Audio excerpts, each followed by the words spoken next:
yazi ba ulachitha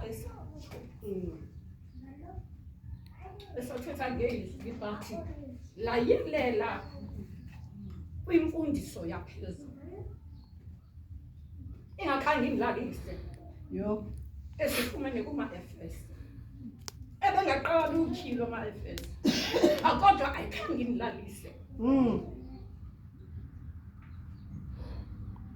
uyabuza uba yintoni le uyitshalileyo kuwe wena ngaphakathi engafuni uveza isiqhamo zokuthi yintoni uThixo injongo ayidalileyo ngawe. Ndinambuzo phezulu kum, ndinalombuzo kum, ndibuza uba kutheni mna intando kaThixo ingazithi izovela kum, yintoni le mna ndiyenzileyo?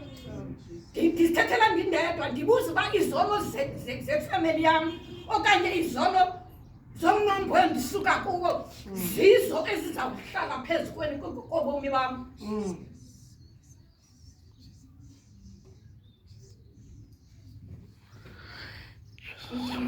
Lord Jesus.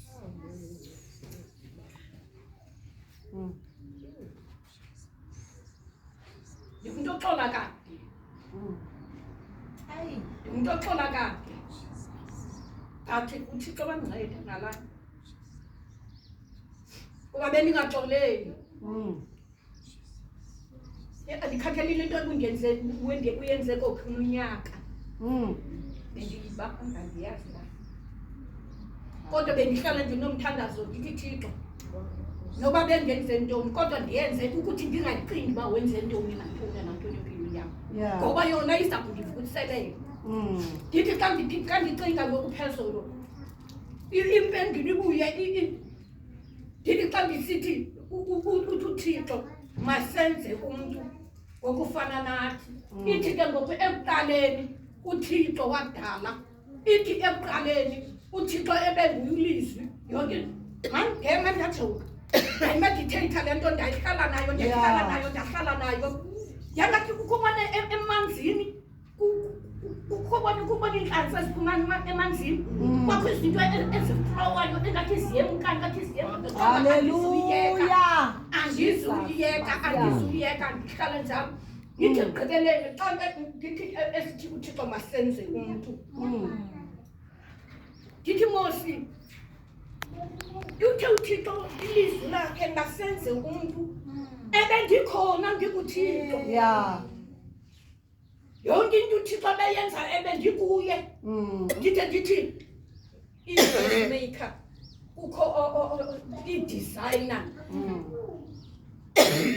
mani designer yokuqala benguThixo ngoba wamdesigner umuntu enhloko kuye engqingeni yakhe wamenza umuntu wambona ukuthi akaphefumuli akaqala ngokumbona engaphefumuli ngela xesha embumba pha wamqala wambona engaphefumuli kuye kwisikhethi sakhe asidalile. My God. Waqonda uThixo ikhona into esondayo waphefumula uThixo wamnika imphefumulo ukuze wambona lo muntu amdalileyo ikwisikhethi asidalileyo enhloko kuye wambona lo muntu uba yile nto thina Thixo ayifunayo andule kuzazomenza umuntu ezantsi emhlabeni.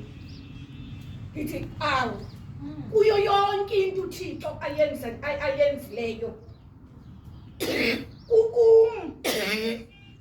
ukuthi ndisuke esethena ngeposition kulapika intombazana andikho kwindawo ekumelezekile ukuthi mna ndibe kuyo.